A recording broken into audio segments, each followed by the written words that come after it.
Eleanor Grayson sat by the fireplace, her hands folded neatly in her lap, the soft crackle of burning logs filling the quiet room.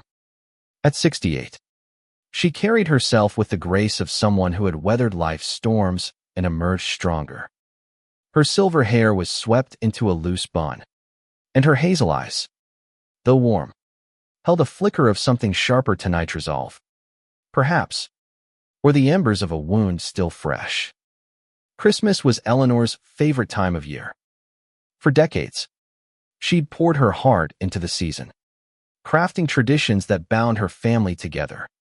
Hand-knitted scarves, jars of homemade preserves, and carefully chosen trinkets filled her gift baskets, each item a testament to her love. This year, though, the joy of giving had been tainted. It was 2 days after Christmas, and Eleanor was still reeling from the family gathering at her son Michael's house. The memory played in her mind like a scratched record, each repetition cutting deeper. Michael, her only child, had married Vanessa 3 years ago. Vanessa was sharp, ambitious, and polished a corporate lawyer with a wardrobe to match. Eleanor had tried to welcome her, to find common ground, but Vanessa's cool demeanor always kept her at arm's length. The trouble began when Vanessa unwrapped Eleanor's gift, a hand-stitched quilt, pieced together over months, its patterns inspired by the Grayson family's history. Eleanor had spent countless evenings threading stories into the fabric stories of Michael's childhood, of her own mother's resilience, of love that endured. She'd imagined Vanessa draping it over the couch, a reminder of family in their sleek, modern home. Instead, Vanessa had held it up, her lips curling into a smirk. "Oh, Eleanor, this is quaint," she'd said, her tone dripping with condescension. "But honestly, it looks like something you'd find in a thrift store. We don't really do homemade around here." The room had gone silent. Michael, ever the peacemaker, had chuckled nervously, trying to change the subject. But Vanessa wasn't done. She'd tossed the quilt onto a chair, where it landed in a heap, and added, "No offense, but this is basically trash compared to what we usually get." Trash. The word had pierced Eleanor like a shard of glass. She'd forced a smile, her years of decorum holding her together. But inside, she felt something shift. This wasn't just about a quilt. It was about respect to the lack of it. It was about the way Vanessa dismissed her, as if age and experience were liabilities, as if love could be measured by a price tag. That night, as Eleanor sat alone in her modest living room, she made a decision. She wasn't going to let Vanessa's cruelty define her. She would respond not with anger, but with something far more powerful, dignity. She would give Vanessa a lesson in value, one so subtle and brilliant it would leave no room for mockery. The next morning, Eleanor began to plan. She'd always been resourceful, a trait honed by years of raising Michael on a teacher's salary after her husband passed. She knew Vanessa prized appearances, designer labels, social status, the sheen of perfection. But Eleanor also knew something Vanessa didn't. True worth wasn't found in stores. It was crafted, nurtured, earned. She started by revisiting her attic, a treasure trove of memories. Among the boxes were relics of her life letters, photographs, and a small wooden box containing her mother's jewelry. One piece caught her eye, a delicate silver locket, engraved with ivy leaves, a gift from her father to her mother on their wedding day. It wasn't flashy, but it carried a story, a legacy. Eleanor held it to the light, an idea forming. Vanessa's birthday was in February, just 6 weeks away. It would be the perfect opportunity. Eleanor would give her a gift, one that appeared simple but held a depth Vanessa couldn't dismiss. She'd wrap it in elegance, present it with grace, and let the gift speak for itself. But first, she needed to understand Vanessa better, not to appease her, But to outmaneuver her, Eleanor called Michael, keeping her tone light. "How's Vanessa settling into the new year?" she asked, steering the conversation toward her daughter-in-law's tastes. Michael, oblivious to the sting of Christmas, rambled about Vanessa's latest obsessions: minimalist decor, high-end brands, and a charity gala she was planning to boost her social profile. "A gala, you say?" Eleanor said, her mind whirring. "That sounds like quite the event." "Oh, yeah," Michael replied. "She's all about making a splash. Wants everything to look effortless but expensive." Eleanor smiled to herself. Effortless but expensive. She could work with that. Over the next few days, she researched the gala, a fundraiser for a local arts foundation. Vanessa was on the planning committee, determined to outshine her peers. Eleanor saw her chance. She'd give Vanessa a gift that fit her world, but carried a deeper meaning, one that would force her to confront the value of what she'd called trash. By the end of the week, Eleanor had a plan. She'd create a gift that blended her own craftsmanship with Vanessa's love for prestige. The locket would be the centerpiece, but she'd pair it with something unexpected: a custom-made journal, its cover embossed with subtle elegance, filled with handwritten notes about the locket's history. It would be a gift that demanded attention, not for its price, but for its story. Eleanor spent hours in her small study, sketching designs for the journal's cover. She chose a deep navy leather, soft to the touch, and practiced embossing techniques she'd learned years ago in a community art class. She wanted the gift to feel luxurious but personal, a balance Vanessa wouldn't expect. As she worked, Eleanor thought about her own mother, who'd taught her the power of quiet strength. "Never let anyone make you feel small," she'd said, her voice steady even in tough times. Eleanor channeled that wisdom now, her hand steady as she stitched the journal's binding. This wasn't just about proving Vanessa wrong, it was about honoring her own worth, and the worth of every thoughtful gesture she'd ever made. The days passed quickly, each one bringing Eleanor closer to her goal. She polished the locket until it gleamed, wrote the first entries in the journal, and sourced a velvet box to present them in. Every detail was intentional, a reflection of the care Vanessa had mocked. By the time January ended, Eleanor was ready. She looked at the gift, now complete, and felt a surge of pride. It was beautiful, not because it screamed wealth, but because it whispered meaning. Vanessa's birthday would be the stage, and Eleanor's gift would be the star. She could already imagine the look on Vanessa's face, not the smirk of Christmas, but something new. Surprise, perhaps, or even respect. Eleanor's small home hummed with purpose as February approached. Her dining table, usually set for solitary meals, was now a workshop of creativity. Scattered across it were sheets of navy leather, spools of gold thread, and a stack of creamy, archival quality paper. The silver locket rested in its velvet box, catching the morning light. Eleanor's hands, though marked by age, moved with precision, threading needles and pressing embossing tools into the leather with care. She decided the journal would be more than a vessel for the locket's story, it would be a work of art in itself. The cover featured a subtle ivy motif, echoing the locket's engraving, and the title, "A Legacy of Love," was pressed in gold foil. Inside, Eleanor wrote in her elegant cursive, detailing the locket's journey from her parents' wedding to her own hands. Each entry was a blend of history and reflection, meant to draw Vanessa in, to make her feel the weight of something enduring. But Eleanor wasn't naive. She knew Vanessa's tastes leaned toward the ostentatious labels like Gucci and Chanel defined her world. A handmade gift, no matter how refined, might still be dismissed unless it carried a certain flair. So Eleanor added a touch of sophistication, a silk ribbon to tie the journal shut, sourced from a local boutique, and a custom wax seal with Vanessa's initials. It was a nod to her daughter-in-law's love for exclusivity, but it also carried Eleanor's signature thoughtfulness. As she worked, Eleanor reflected on her relationship with Vanessa. She didn't hate her daughter-in-law, despite the sting of Christmas. Vanessa was young, barely 30, and carried herself with the confidence of someone who'd never had to scrape by. Eleanor remembered being that age. Though her life had been different, a young widow, raising Michael alone, teaching literature to high schoolers while balancing bills.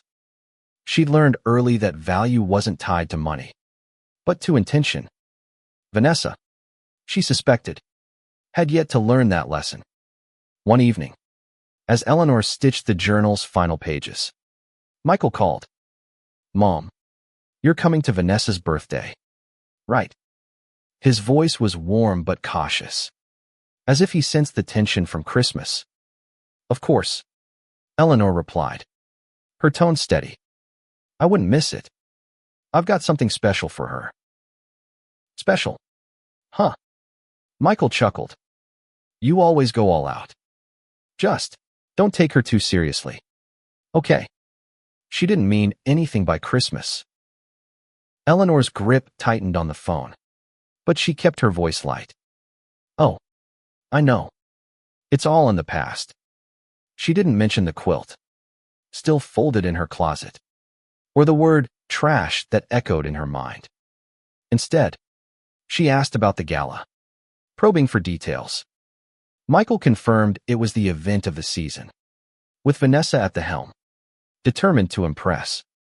That night, Eleanor added a final touch to the gift, a handwritten note, tucked inside the journal's cover. It read, "To Vanessa, may this gift remind you that the most precious things are those made with love." It was simple, but it carried a quiet challenge. Eleanor wanted Vanessa to feel the depth of her effort, to question her assumptions about worth. The morning of the birthday party arrived, crisp and cold.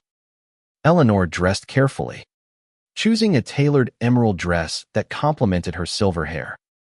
She wanted to look poised, not for vanity, but to set the stage for her gift.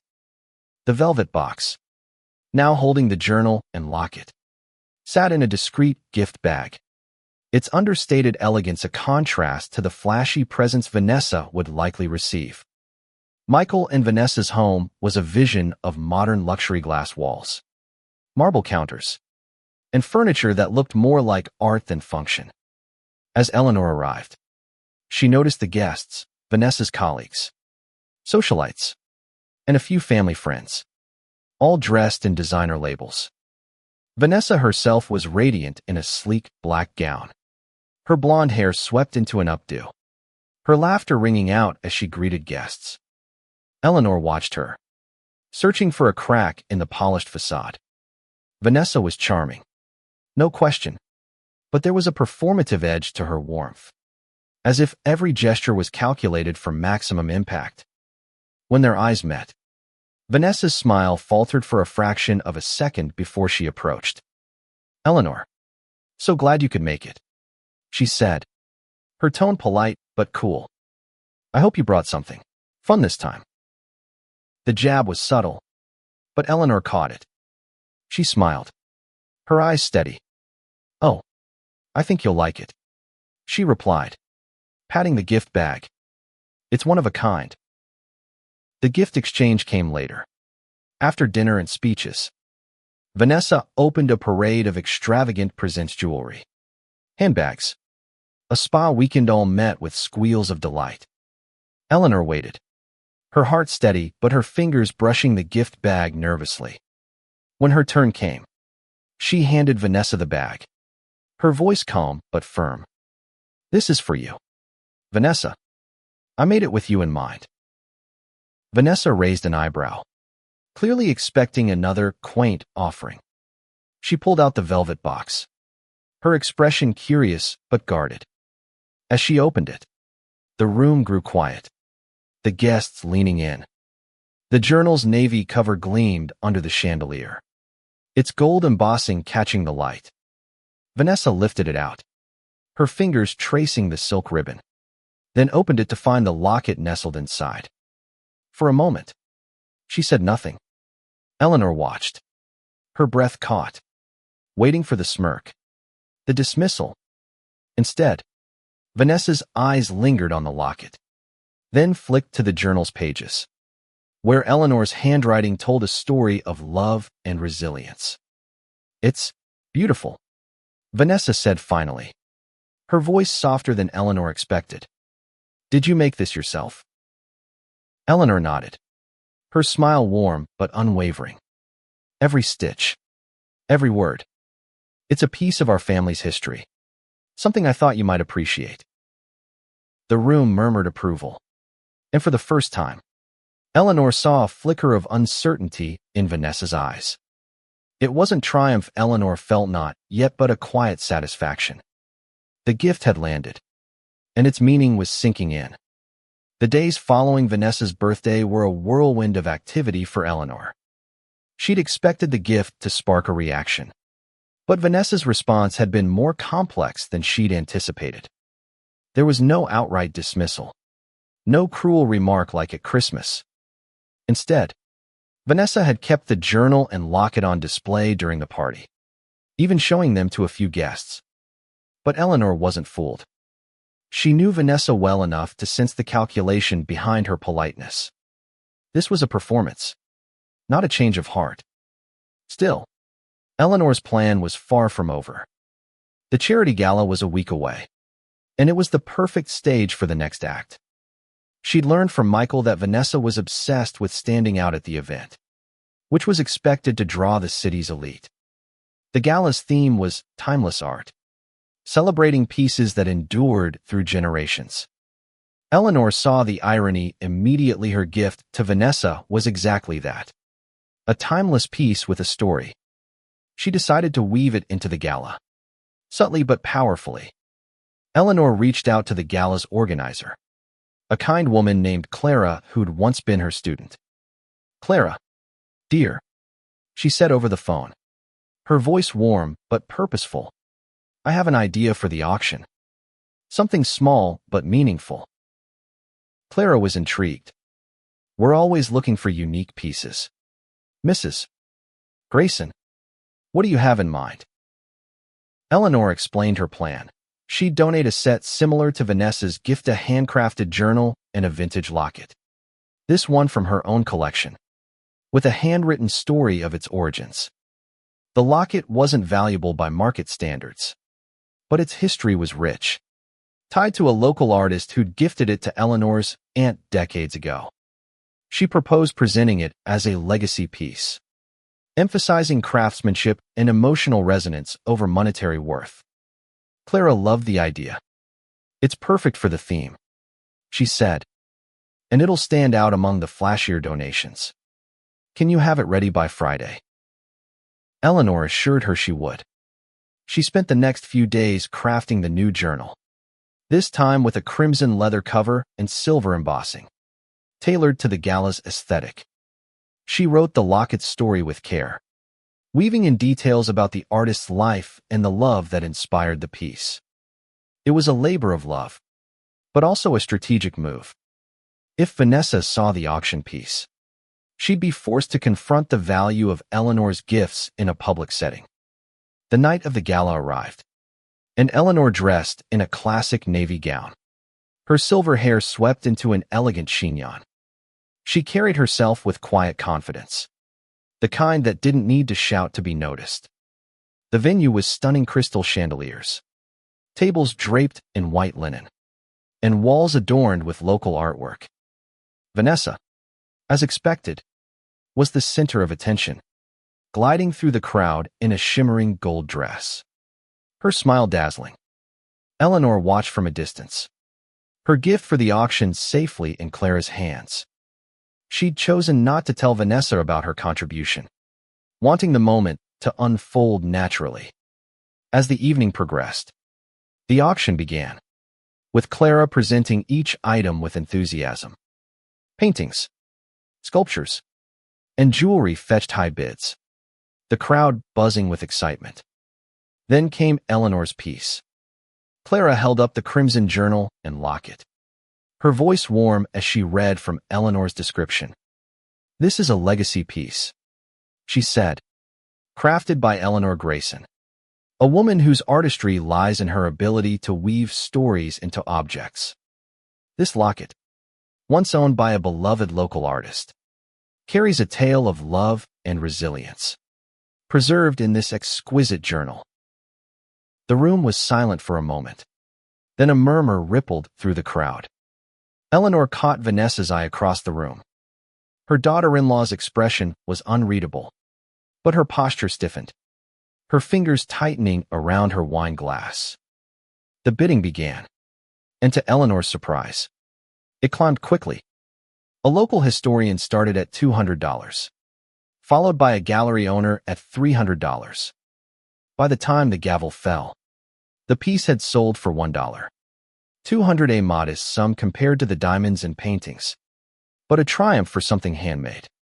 After the auction, Clara approached Eleanor, beaming. "Your piece was a hit," she said. "People were talking about the story behind it. You've got a gift, Mrs. Grayson." Eleanor smiled, her eyes drifting to Vanessa, who was now surrounded by guests but glancing her way. "Thank you, Clara," she said softly. "I just wanted to share something meaningful." As the night wore on, Vanessa approached her, the journal and locket from her birthday in her hands. "Eleanor," she said, her voice quieter than usual, "I didn't know you were donating something like this. It's impressive." Eleanor tilted her head, her smile gentle but pointed. "I've always believed in the power of stories, Vanessa. They're worth more than you might think." For the first time, Vanessa seemed at a loss for words. Eleanor didn't press her, she didn't need to. The gala had done its work, placing her gift in the spotlight and letting its value speak for itself. The gala marked a turning point, though not in the way Eleanor had expected.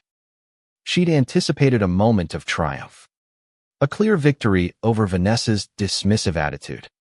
Instead, she found herself grappling with something deep, her desire not just to prove her worth, but to bridge the gap between them.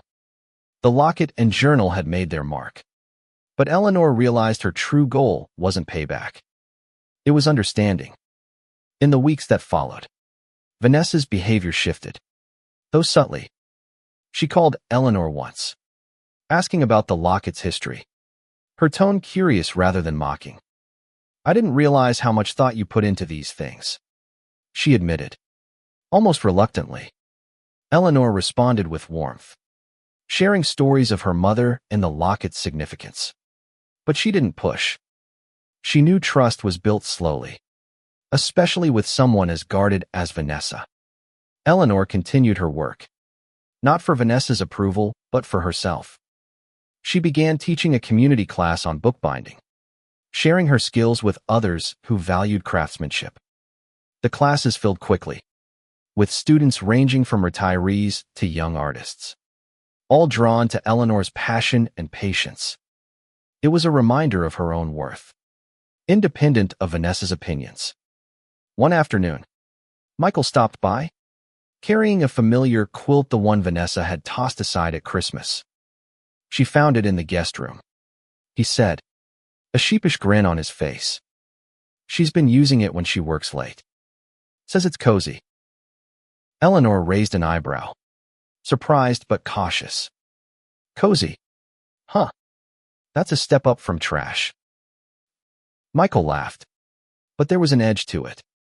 "She's trying, Mom. She's just not used to this kind of thing. You know, stuff that's not store-bought." Eleanor nodded, her heart softening. She didn't expect miracles, but the image of Vanessa curled up with the quilt was a small victory, one she hadn't anticipated. It made her wonder if her daughter-in-law's sharpness was less about malice and more about insecurity, a need to prove herself in a world that valued flash over substance. Determined to keep the momentum, Eleanor invited Vanessa to one of her bookbinding classes. She framed it casually, mentioning it during a family dinner. It's just a fun way to spend an afternoon, she said, her tone light. You might enjoy making something with your hands. Vanessa hesitated, her perfectly manicured nails tapping the table. I'm not really the crafty type, she said, but her voice lacked its usual edge. Maybe I'll stop by, though, just to see. The class was held in a sunny community center, with tables covered in tools and materials. Eleanor moved among the students, offering gentle guidance as they cut leather and stitched pages. When Vanessa arrived, dressed in a tailored blazer that stood out among the casual group, Eleanor greeted her warmly, handing her a set of tools. I don't know what I'm doing, Vanessa admitted, her usual confidence wavering. That's the point, Eleanor said with a smile. You learn by trying. Start with something small, a notebook. Maybe. Vanessa fumbled at first, her hands unused to the tactile work. But as the afternoon wore on, she relaxed, her focus shifting from perfection to process. Eleanor watched, noting the way Vanessa's shoulders softened, the way she laughed when her stitches went crooked. It was a glimpse of the woman behind the polish, someone who might be reachable after all. By the end of the class, Vanessa had created a simple notebook, its cover a deep green with a clumsy but earnest attempt at embossing. She held it up, a rare, genuine smile breaking through. It's not perfect, she said, but it's kind of cool. It's yours, Eleanor replied. That's what makes it special. That evening, as they walked to their cars, Vanessa paused. I'm sorry about Christmas, she said, her voice low. I didn't get it. You put so much into those gifts. I'm starting to, though.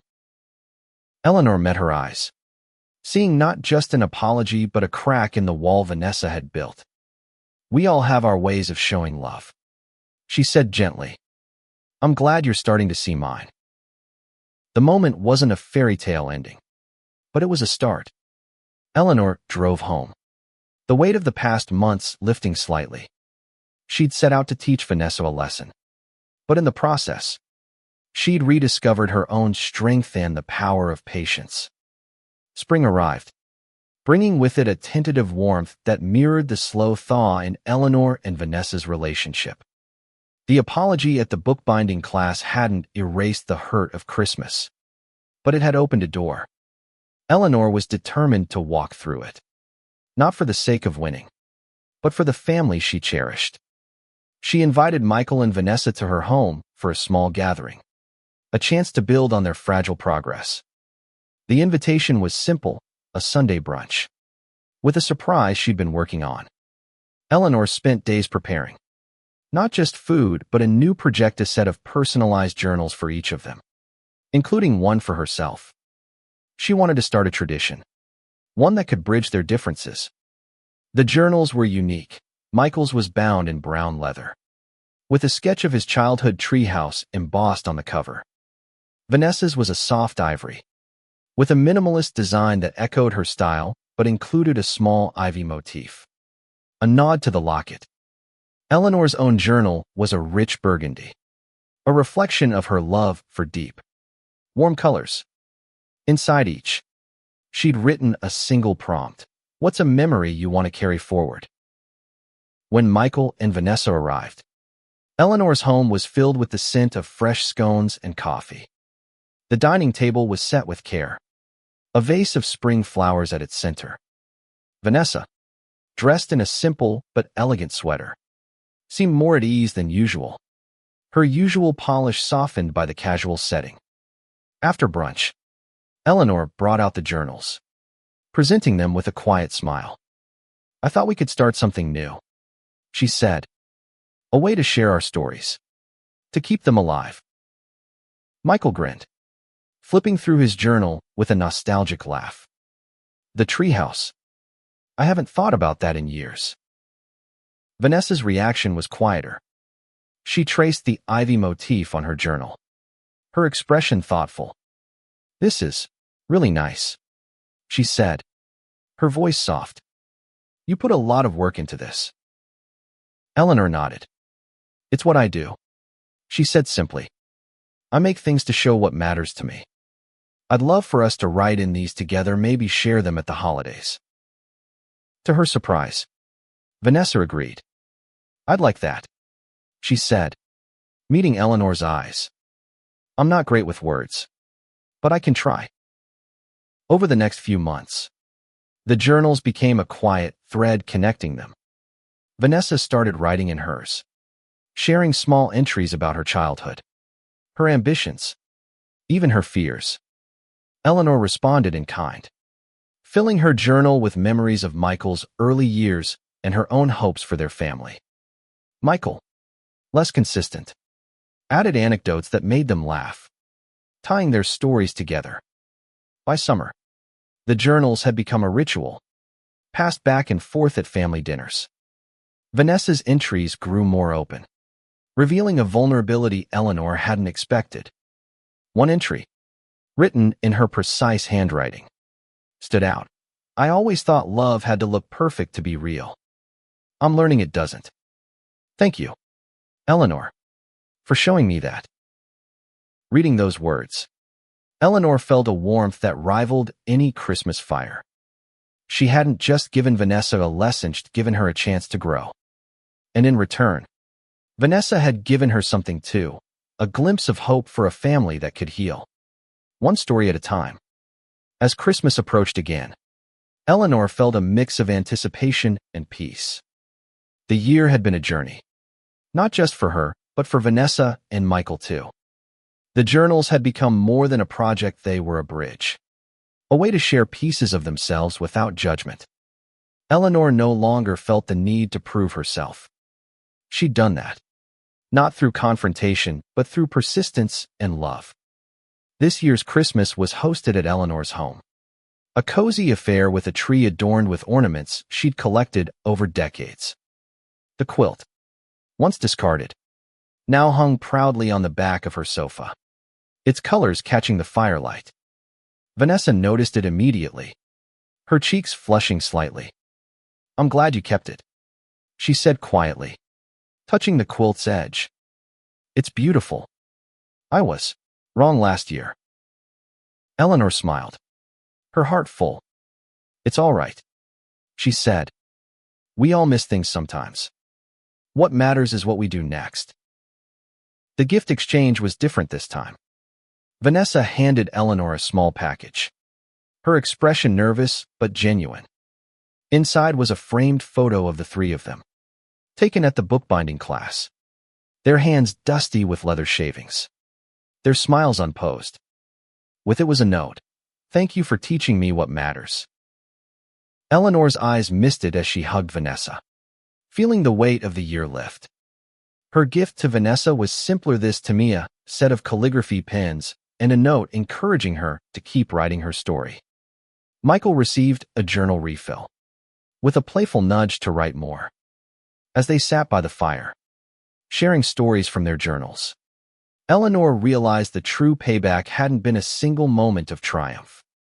It was this family, imperfect but growing, learning to value each other's gifts, whether they came in velvet boxes or wrapped in love. The locket, the journals, the quilt, they were all symbols of a deeper truth, that the most meaningful gifts are those that carry a piece of the giver. Eleanor had given Vanessa that lesson, not with anger, but with grace. And in doing so, she'd given herself something to a family made stronger by understanding. As the evening wound down, Vanessa raised her glass, her voice steady. To Eleanor, she said, for showing us what love looks like. Eleanor clinked her glass, her smile radiant. To all of us, she replied, and to the stories we'll share next.